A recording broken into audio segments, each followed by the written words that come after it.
Kibit's wise old grandfather, a storyteller known for his deep knowledge of Kalenjin history and traditions. They are sitting under a large, ancient tree in the late afternoon. The sun casts long shadows, and a gentle breeze rustles the leaves above.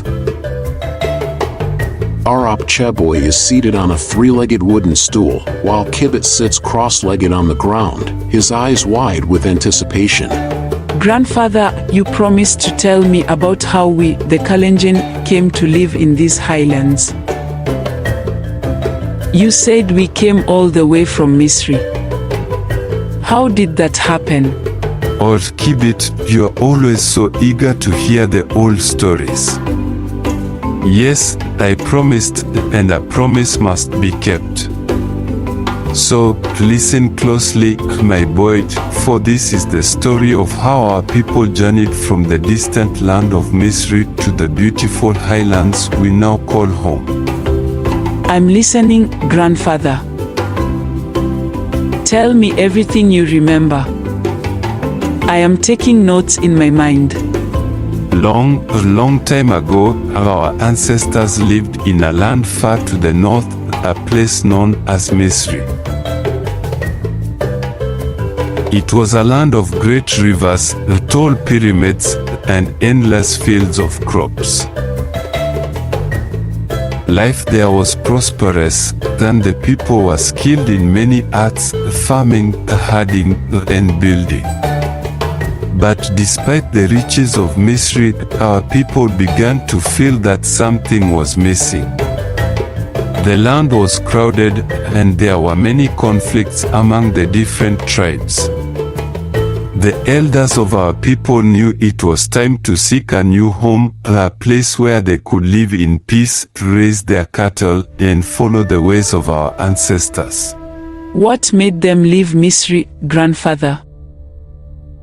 Was it dangerous there? Yes, my boy. Misri was becoming dangerous.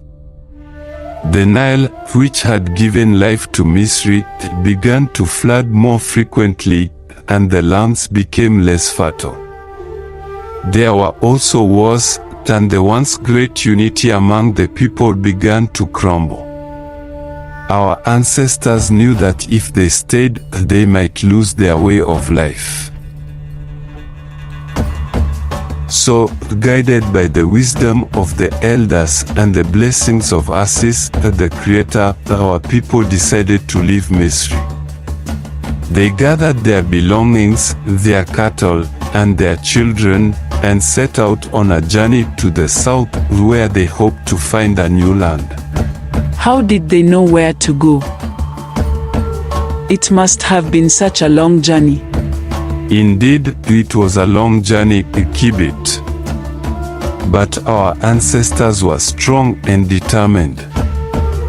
They were guided by the stars at night and by the sun during the day.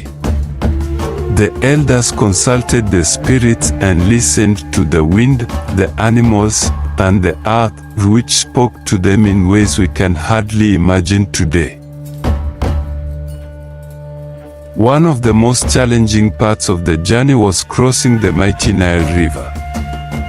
The river was wide and treacherous, filled with crocodiles and other dangers.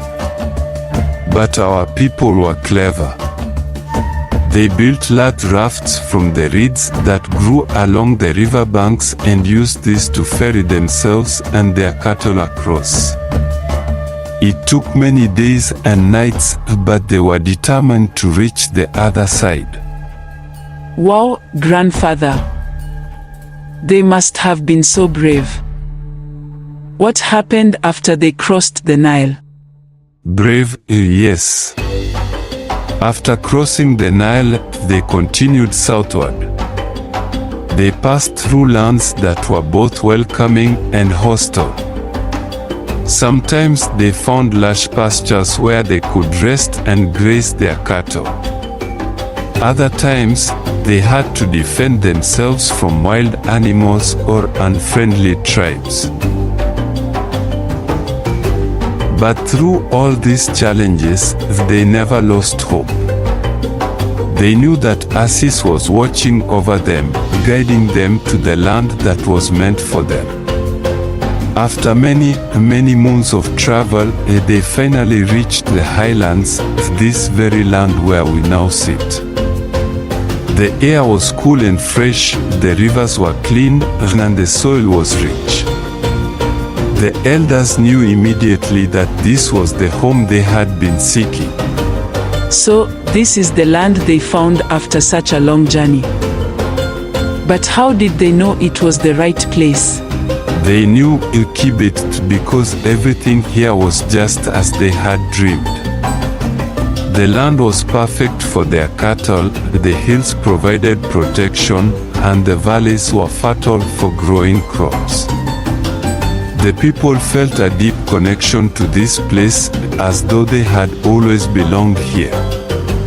And so they settled, building their homes, raising their families, and honoring the spirits of the land. And that's how we, the Kalenjin, came to be here. We came all the way from Misri, across the Nile, through many hardships, and found our true home. Yes, my boy. And it is important to remember this story, for it tells us who we are and where we come from. Our ancestors were strong, wise, and brave, and we carry their spirit within us. That is why we must respect the land, honor our traditions, and always remember the journey that brought us here. I will remember, grandfather. And I will tell this story to my friends and, one day, to my own children, just as you have told it to me. That is the way, Kibit. The stories of our people live on through each new generation. Now, let us sit quietly for a while and listen to the wind, just as our ancestors did on their long journey. The land has its own stories to tell, if we listen closely. This narrative dialogue captures the essence of the Kalenjin migration story, as told by an elder to a young boy. It highlights the journey from Egypt, the challenges faced along the way, and the importance of remembering and passing down the stories that define a people's identity.